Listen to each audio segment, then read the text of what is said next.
Hey guys, what is going on? This is Wrestlelamia back with another episode.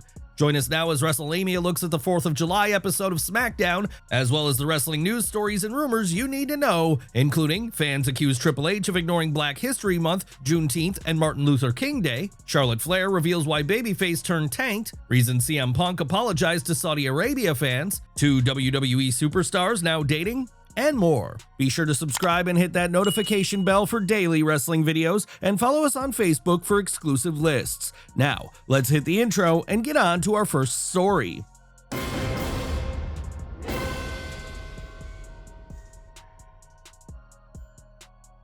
As always, we won't recap the matches, but look at the good, the bad, and the downright ugly. The good: Solo Sikoa comedy gold. Jacob Fatu's parking lot attack on Solo Sikoa suggests there may be hope for Sikoa's push if WWE starts adding more humor to his character. Tonight, fans saw Solo roll up at the arena, ready to celebrate his US title win over Jacob Fatu, only to get mugged by the Samoan werewolf. Jacob instead pulled Solo through the car window, with the new US champion getting stuck in the window as Jacob pummeled, with Solo looking like a buffoon, a role that could be the key to making his character work. Solo Sikoa is one of WWE's biggest mysteries, a wrestler who went from playing Roman Reigns' enforcer to a glorified jobber who somehow commands respect from wrestlers who could squash him like a bug. However, there may be hope for Solo's push, as he's shown talent at portraying someone trying too hard to play a mob boss while also embarrassing himself in moments where he's clearly out of his league. Given how Solo has spent the last year and a half counting the lights, it's difficult to accept him as a monster, but his current direction as a heel who relies on the numbers game and inevitably embarrasses himself could work. Bye-bye Bloodline. Speaking of Solo, it's good that WWE has put the Bloodline behind Solo and given him a new direction for his My Family Tree, or MFT faction. Although the group still has all the energy of a 20-minute chinlock, this new direction gives everyone involved a chance to step out on their own. Alexa-Charlotte team could be good.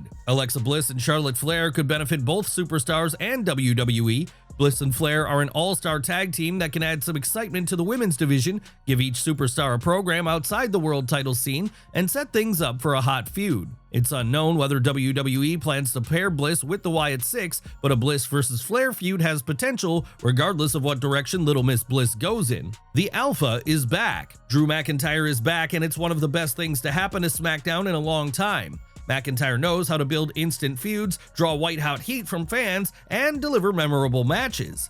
It'll be interesting to see if he starts feuding with Randy Orton, Cody Rhodes, or both men. Either program sounds good, especially if Cody doesn't regain the Undisputed Championship at SummerSlam. Wyatt Six getting TV time. Does WWE have a plan for the Wyatt Six? Tonight's 8-man tag team match in the group's upcoming title shot against WWE Tag Team Champions The Street Profits suggests WWE is finally working on a storyline for the group. While a few weeks of TV time is never a guarantee, fans of Uncle Howdy's ghoulish group have to be happy. Andrade Phoenix team building momentum. The Wyatt Six aren't the only team building momentum, as Andrade and Rey Fenix have quickly become one of the most exciting teams on the Blue brand, which says a lot when you consider how many great teams there are on SmackDown. Good build for next week's show. Next week will be a big week for WWE as it prepares for Saturday night's main event and Evolution. However, WWE is making sure to get fans to tune into SmackDown as it announced 2 matches for next week: the Wyatt Six versus the Street Profits for the WWE Tag Team Championship,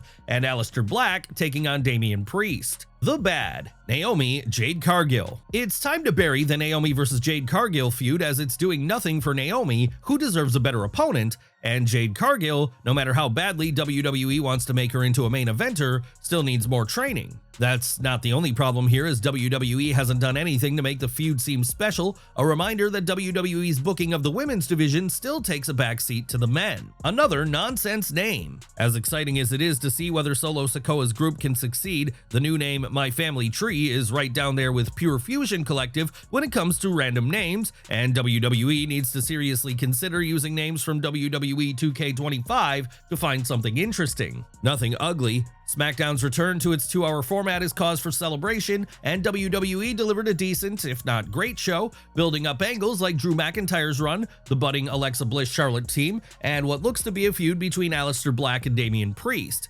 While Wrestlelamia has been burned too many times to have any confidence there will be long-term storylines, tonight provided fans some hope. News. Is Triple H disrespecting Black History Month? Topping today's news are some strong accusations being made against Triple H, as Ringside News recently reported on tweets accusing WWE's chief content officer of ignoring Black History Month, Juneteenth, and the Reverend Dr. Martin Luther King Jr.'s birthday. Here are some of the tweets blasting Triple H after he tweeted, "Happy 4th of July, #Independence Day." One fan replied, "Look how quick you're ready to celebrate this, but not a single post for Black History Month." Other fans joined in, "But nothing for Black History Month, you're literally trash." And, "Damn, I guess Vince McMahon got custody of all the Black History Month, Juneteenth, and Martin Luther King Day video packages in the separation." Like anything in wrestling, fans weighed in, with some blasting Triple H and others treating it as a non-issue. What do you think? Is Triple H ignoring these holidays and special months? Possible reason: Punk apologized to Saudi fans. Night of Champions is over, but some fans are still trying to figure out why CM Punk apologized to fans in Saudi Arabia about previous comments mocking wrestlers who worked for the Saudi Arabia government, despite accusations about human rights in the regime. Dave Meltzer recently discussed the situation on Wrestling Observer Radio. "I did talk to people in WWE about the whole thing, and it's like the deal, again, it was, it obviously was not this impromptu thing where all of a sudden somebody out of nowhere asked him a question and then he just thinks to react and apologize and all that.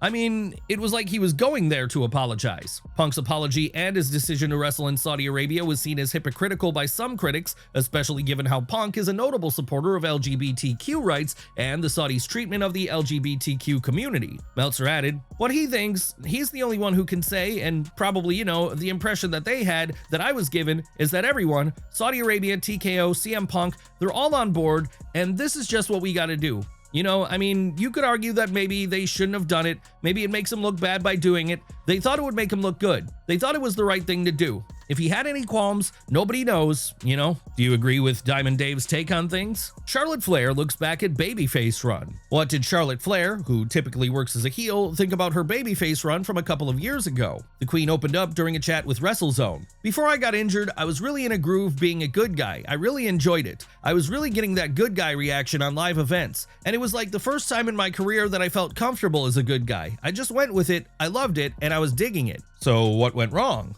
According to Flair, "Then I got hurt, and when I came back, and how I came back, obviously winning the Rumble twice isn't like, and I don't mean this in a bad way, but you don't want the Yankees to always win, you know what I mean? So that's harder to gain that sympathy, that good guy feel." Some fans feel Flair isn't cut out to play a babyface. What do you think? Love is in the air for Damien Priest? Is Damien Priest dating a fellow WWE superstar?